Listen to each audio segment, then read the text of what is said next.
Bharat neutral नहीं है। That bloodshed to stop. I don't want to see, we have an ocean between us. এক সময় দক্ষিণ এশিয়ার মোড়ল বলা হতো ভারতকে। শক্তিশালী অর্থনীতি, কূটনৈতিক দাপট আর আঞ্চলিক আধিপত্য ছিল ভারতের প্রধান শক্তি। अमेरिका में गैर कानूनी तरीके से रहता है, भारत तैयार। কিন্তু সময়ের পরিবর্তনে সেই ভারত আজ মহাসংকটে। দক্ষিণ এশিয়ায় ক্রমাগত বন্ধু হারাচ্ছে ভারত, বাড়ছে তাদের শত্রু সংখ্যা। ভারতের ঘনিষ্ঠ মিত্র হিসেবে পরিচিত যুক্তরাষ্ট্র এখন ভারতকে আগের মতো অগ্রাধিকার দিচ্ছে না। তাহলে ভারতের শক্তি কি নড়বড়ে হয়ে পড়ছে?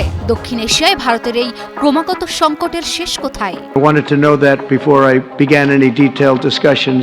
বিশ্বের সুপার পাওয়ারদের মধ্যে অন্যতম ভারত। বিশ্বমঞ্চে তারা বিশ্বের সবচেয়ে বড় গণতান্ত্রিক দেশ। কিন্তু এশিয়া বা দক্ষিণ এশিয়ায় ভারতকে দক্ষিণ এশিয়ার মোড়ল বললেও সময়ের পরিক্রমায় সব প্রতিবেশী রাষ্ট্রের সঙ্গে ভারতের সম্পর্ক একইভাবে পরিচালিত হয়নি। বিভিন্ন সময় সম্পর্কের পারদ উঁচু নিচু হয়েছে। More, we're probably $200 billion more. পাকিস্তানের সাথে সম্পর্কে টানাপোড়েন নতুন নয়। নেপাল, ভুটানের সঙ্গেও সম্প্রতি উত্তেজনা বেড়েছে, যা একসময় ভাবা যায়নি। বাংলাদেশ ও শ্রীলঙ্কার সঙ্গেও সম্পর্ক কিছুটা শীতল হয়ে পড়েছে। একসময় দাদাগিরি দেখানো ভারতের চলছে শনির দশা।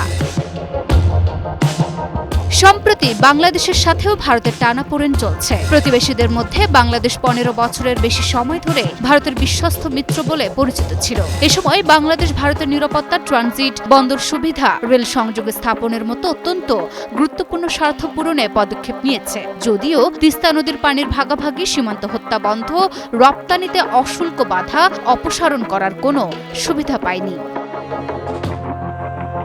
কিন্তু গণ অভ্যুত্থানে একনায়ক ফ্যাসিবাদী শাসক শেখ হাসিনা অপসারিত হয়ে ভারতে আশ্রয় নিলে বাংলাদেশের প্রতি ভারতীয় বিদ্বেষ খোলাখুলি হয়ে পড়ে। একনায়ক ফ্যাসিবাদী শাসক শেখ হাসিনার অপসারণের পর ভারতের প্রতি মানুষের মনোভাব পাল্টেছে। বর্তমান সরকার ভারতের দাদাগিরি আর মেনে নিচ্ছে না, বরং এখন তারা ভারতের আগ্রাসনের বিরুদ্ধে শক্ত অবস্থান নিয়েছে।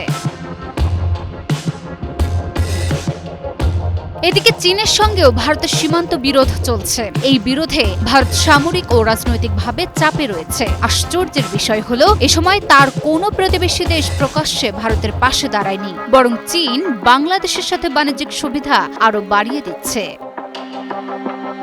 যখন ভারত তার অঞ্চলে প্রভাব বিস্তারের চেষ্টায় ব্যর্থ হচ্ছে, তখন যুক্তরাষ্ট্রের ভূমিকাও বদলাচ্ছে। একসময় যুক্তরাষ্ট্র ভারতের পাশে দাঁড়াতো দক্ষিণ এশিয়ার কৌশলগত সুবিধার জন্য, কিন্তু এখন পরিস্থিতি বদলেছে। ভারতের প্রতিবেশীদের সাথে সম্পর্ক খারাপ হওয়ার কারণে যুক্তরাষ্ট্র ভারতকে কিছুটা দূরত্বে রেখেছে।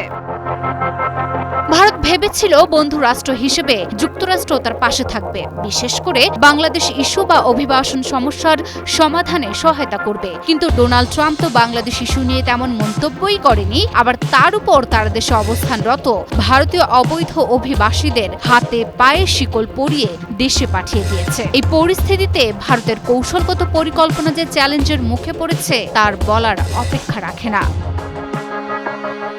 ভারতের প্রতিবেশীদের সঙ্গে বর্তমানে তার যে সম্পর্ক, তা কোনো আদর্শ সম্পর্ক বলা যাবে না। ভারতের মতো এক উদীয়মান বৈশ্বিক শক্তি তার অঞ্চলকে ঠিক রাখতে না পারলে তার পক্ষে আন্তর্জাতিক ক্ষেত্রে প্রভাবশালী হওয়া সম্ভব হবে না। সব মিলিয়ে দক্ষিণ এশিয়ার এক সময়ের মুরব্বী যে ভালো নেই তা বলাই যায়।